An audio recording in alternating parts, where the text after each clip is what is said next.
எழுத்தாளர் ஜெயமோகன் அவர்களின் துறவின் நிலைகள். பெரு மதிப்பிற்குரிய ஆசிரியருக்கு வணக்கம். குஜராத்தில் ஒரு ஜெயின் குடும்பத்தில் 15-16 வயதில் உள்ள 2 குழந்தைகள் துறவறம் மேற்கொண்ட சில மாதங்களில் அவரது பெற்றோர்கள் தங்களது 200 கோடி ரூபாய் மதிப்புள்ள அனைத்து சொத்துகளையும் துறந்து துறவறம் மேற்கொண்டதாக, இதேபோல் பலர் குடும்பமாக துறவரம் மேற்கொள்வதாக நேற்று செய்தித்தாளில் படித்த ஒரு செய்தி என்னை பெரும் வியப்பில் ஆழ்த்தியது. தனிப்பட்ட முறையில் துறவறம் ஏற்பது அவரவர் தேர்வு. மொத்த குடும்பமும் ஒட்டுமொத்தமாக கடும் துறவு நோக்கிச் செல்ல எந்த விசை இவர்களை இவ்வாறு செலுத்துகிறது? அன்புள்ள வாசகர்க்கு, துறவு பற்றிய இந்திய மரபின் உருவகங்கள் ஒன்றல்ல, நுணுக்கமான வேறுபாடுகள் அவற்றில் உள்ளன. எல்லா மதங்களிலும் வெவ்வேறு வகையில் துறவு என்னும் கருத்தாக்கம் உள்ளது. அதன் அடிப்படையில் என்ன என்று பலவாறு யோசிக்கலாம். மிக எளிமையாக சொன்னால் இதுதான். உலகியல் ஒருவனின் அகசக்தியில் பெரும்பாலான பகுதியை எடுத்துக்கொள்கிறது. அவனை உணர்வுச் சூழலில் சிக்க வைக்கிறது. பொறுப்புகளை உருவாக்கி பலருக்கும் கடன்படச் செய்கிறது. முழு அகவிசையுடன் ஆற்ற வேண்டிய செயல்களுக்கு இந்த உலகியல் சுமை பெரும் தடை. ஆகவே துறவு என்னும் முறை உருவாகி வந்தது. துறவு என்பது எப்பொழுதும் மதத்துடன் இணைந்தது அல்ல. காங்கிரஸ் தொண்டர்கள் தேச விடுதலையை அடையும் வரை திருமணம் செய்யாமல் இருப்பது நல்லது, அதுவரை புலனடக்கம் பயில வேண்டும் என்று காந்தி சொன்னார். தொடக்க கால கம்யூனிஸ்டுகள் பலர் மனம் புரிந்து கொள்ளாதவர்கள். அதெல்லாம் துறவுதான். பழங்காலத்தில் மாணவர்களுக்கு சொல்லப்பட்ட வாழ்க்கை என்பது துறவுதான். துறவியருக்குரிய எல்லா நெறிகளும் அவர்களுக்கும் உண்டு. பிரம்மச்சாரி என்ற சொல் மாணவரையே குறிக்கும். பிரம்மத்தின் பாதையில் செல்பவர் என்று பொருள். இந்து மரபில் தொல்காலத்தில் துறவு என்பது மெய்ஞானம் தேடுபவர்களின் ஒரு சாராருக்குரியதாக மட்டுமே இருந்தது. ரிஷிகள் உலகியலை துறந்து காட்டுக்குச் சென்றனர். ஆனால் அவர்கள் மனம் புரிந்து தங்கள் ரிஷி பத்தினிகளுடன் வாழ்ந்தனர். அவர்களில் சிலரே முழு புலனடக்கம் பயிலும் துறவிகளாகவும் இறந்துண்டு வாழ்ந்தவர்களாகவும் முழுமையான துறவை மேற்கொண்டனர். துறவுக்கு நாம் இன்னும் காணும் வரையறையை உருவாக்கியவர்கள் சமணர்கள்தான். பற்றற்ற நிலை என்பதே விடுதலைக்கான முதல் படி என்று சமணம் சொன்னது. அதற்கு விரக்தி என்று பெயர். இல்லறத்தாருக்கே அவர்களின் எல்லைக்குள் முடிந்தவரை விரக்தி தேவை. உலகியலில் எவ்வளவு முடியுமோ அந்த அளவுக்கு பற்று, உடைமை, அடையாளம் ஆகியவற்றை கைவிட வேண்டும். யாதெனின் நீங்கியான் நோதல் அதனின் இலன். இந்த குறள் இந்த சமணக் கருத்தை வலியுறுத்துவதே. அந்த மனநிலையின் முழுமையே உபேக்ஷை என்று அவர்களால் சொல்லப்படும் துறவு. அது எல்லா வகையான பற்றுகளையும் உடைமைகளையும் அடையாளங்களையும் விட்டுவிடுவது. குறளில் உள்ள துறவு என்னும் அதிகாரம் சமணர்கள் துறவறம் குறித்து கொண்டுள்ள எல்லா இலக்கணங்களையும் வரிசையாக வரையறை செய்து சொல்கிறது. இயல்பாகும் நோன்பிற்கொன்று இன்மை உடைமை மயலாகும் மற்று பெயர்த்து. துறவு என்னும் நோன்பிற்கு இயல்பானது உடைமை இல்லாமை, பிற எல்லாமே உளமயக்கழித்து துறவிலிருந்து விலகுபவை என்று பொருள். துறத்தலை முதற்படியாக சொல்கிறது. யானென்று தென்னுஞ் செருக்கறுப்பான் வானோர்க்கு உயர்ந்த உலகம் புகும். யான் எனது என்னும் செருக்கை அறுப்பவன் வானோர்க்கும் அப்பாற்பட்ட உயர்ந்த உலகை அடைவான் என்று அடுத்தபடியாக தன்னிலை, தன்னுணர்வு என்னும் ஆணவ நிலையை அழித்துக் கொள்வது பற்றி சொல்கிறது. மற்றும் தொடர்பாடு எவன்கொல் பிறப்பறுக்கல் உற்றார்க்கு உடம்பும் மிகை. இது தொடர விரும்புபவன் யார்? பிறப்பென்னும் சுழலை அறுக்க விழைபவனுக்கு உடம்பும் மிகை என்னும் குறள் துறவு கொண்டவனுக்கு தன் உடலும் சுமையே என்கிறது. உடலை பேணுவது கூட துறவுக்கு எதிரானதே என்கிறது. தலைப்பட்டார் தீரத் துறந்தார் மயங்கி வலைப்பட்டார் மற்றையவர் என்ற குறளில் முழு துறவே துறவு என்று சொல்லும் குறள் மற்றவர்கள் உலகில் என்னும் வலைக்குள் எப்படியோ மீண்டும் சிக்கிக்கொள்வார்கள் என்கிறது. பற்று, தன்னிலை உடலை பற்றிய அச்சம் சிறிது இருந்தால் கூட மீண்டும் சுழல்தான். இவ்வண்ணம் துறவை முன்வைக்கும் குரல் பற்றை விடுவதற்கு உரிய வழி பற்றற்று நின்றிருக்கும் தீர்த்தங்கரர் அல்லது அருகர்களின் மீதான பற்று மட்டுமே என்கிறது. சமணர்களின் இறுதி நெறி அது. துறவிக்கு இருக்க வேண்டிய ஒரே பற்று துறவுக்கு அரசர்களாக அருகர்கள் மீது மட்டுமே. பற்றுக பற்றற்றான் பற்றினை அப்பற்றை பற்றுக பற்றுவிடற்கு. சமணர்களின் துறவு பல நிலைகள் கொண்டது. இல்லத்தாருக்குரிய 5 அகநெறிகளுடன் பல்வகையான அன்றாட நோன்புகளும் அவர்களுக்கு உண்டு.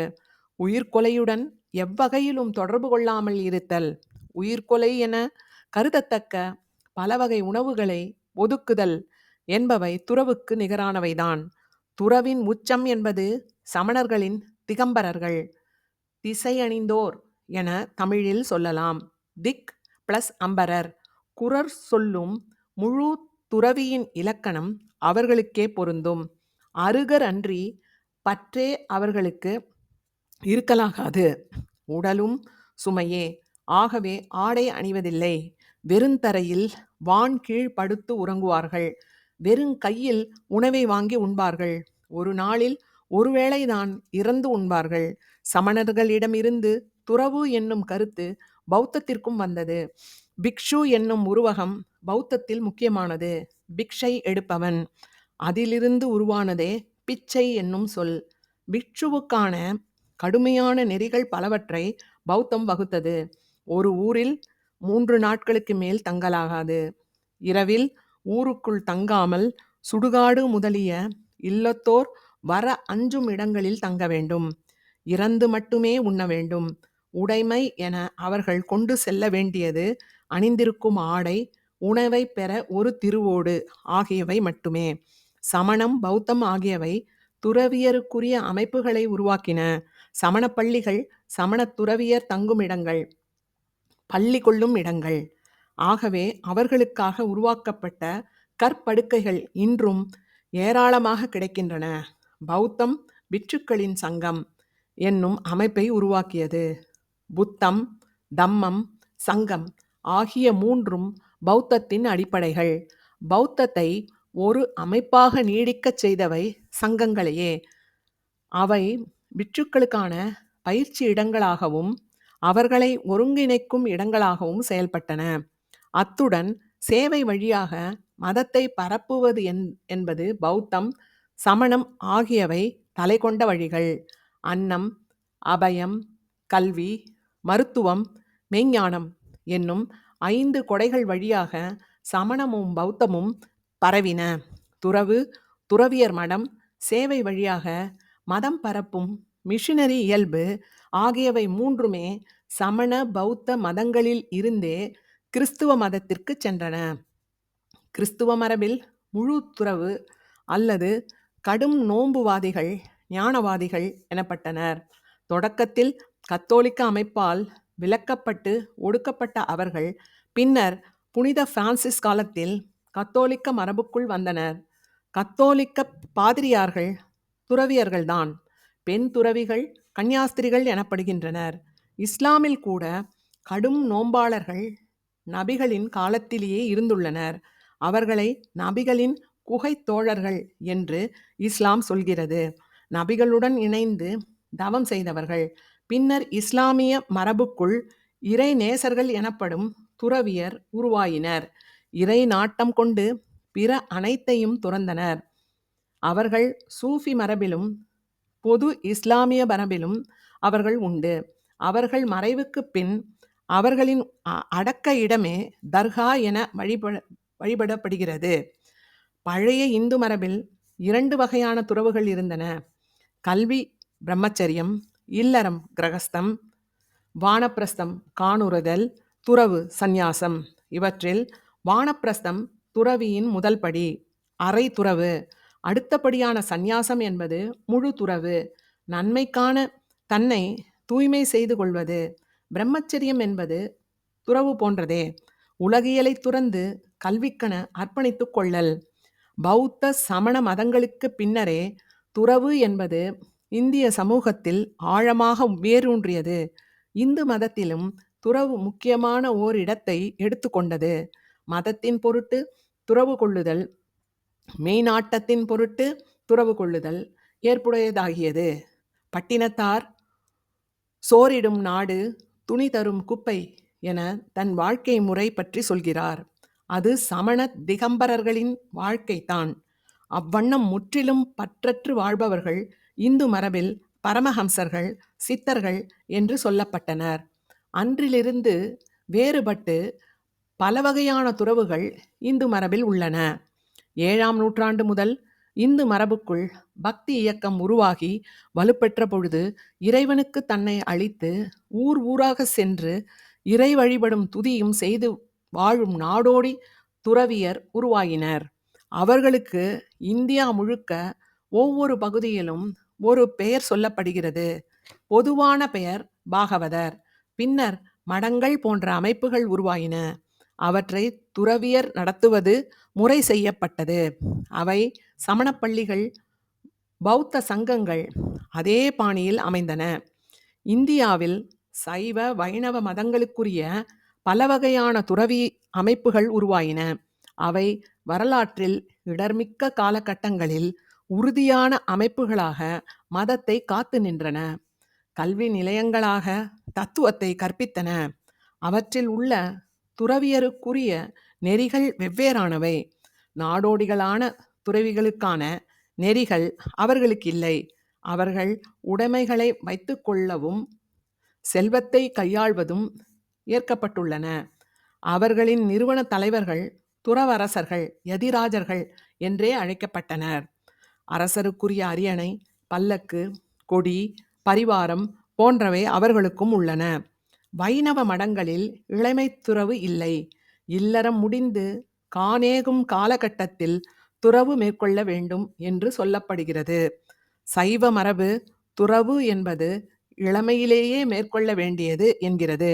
இளமையிலே கற்கும் ஆற்றலும் உடல் ஆற்றலும் மிகுதி. அதை உலகியலுக்காக செலவழிக்கலாகாது. கல்விக்கும் ஊழ்கத்திற்கும் செலவழிக்க வேண்டும் என்கிறது. வைணவ மரபு தூய பக்தி, அதன் உணர்வு நிலைகளை முன்வைப்பது. ஆகவே அது புலனடக்கத்தை வலியுறுத்தவில்லை. சைவ மரபு பல வகையான யோக பயிற்சிகளை முன்வைப்பதால் புலனடக்கம் இயல்வதுதான் என்று கூறுகிறது. துறவு என்பது எவருக்கும் முற்றிலும் அந்நியமானது அல்ல. சிறிய அளவிலேனும் துறவை அறியாத பயிலாத எவருமில்லை. சபரிமலைக்கு மாலை போடுவது ஒரு தற்காலிக துறவுதான். வெவ்வேறு வழிபாட்டிற்காக செல்லும் பொருட்டு கொள்ளும் நோன்புகள் துறவுகளே. ஏதேனும் ஒரு இலக்கின் பொருட்டு நமக்கு நாமே சிலவற்றை விலக்கிக் கொள்வதும் துறவே. அத்துறவுகள் நம் உலகியலுக்குள் நாம் மேற்கொள்ளும் குறுகிய கால வேறு வாழ்க்கைகள். அவை உலகியலை கொஞ்சம் விலக்க, வேறொன்றாகி நின்று வாழ்க்கையை அணுக நமக்கு பயிற்சி அளிக்கின்றன. இந்து மரபில் துறவு என்பது ஒருவர் அவரே எடுக்க வேண்டிய முடிவு. முதலில் அவர் பிரம்மச்சரிய நெறியை ஏற்க வேண்டும். ஆசிரியருடன் வாழ்ந்து துறவை பயில வேண்டும். ஒரு புள்ளியில் அவர் துறவியாகலாம் என்று ஆசிரியர்தான் முடிவு செய்ய வேண்டும். ஆசிரியர் காவியளித்து அவரை துறவியாக ஆக்குகிறார். அது ஒரு வகை சாவு. உலகியல் வாழ்க்கையில் ஒரு அடையாள அழிவை அவர் அடைகிறார்.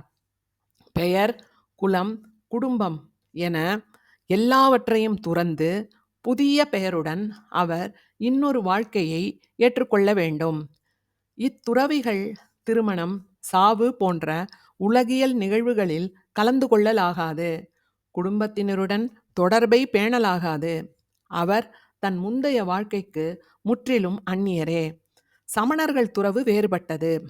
அவர்களின் உலகியலே துறவு அம்சம் கொண்டது. துறவின் அடித்தபடியை நோக்கி செல்லலாம் என்று அவர்கள் கூட்டாக முடிவெடுக்க முடியும். அது முழு துறவு அல்ல. வெள்ளுடை அணிந்து உலகியல் செயல்பாடுகளிலிருந்து விலக்கிக் கொள்வது.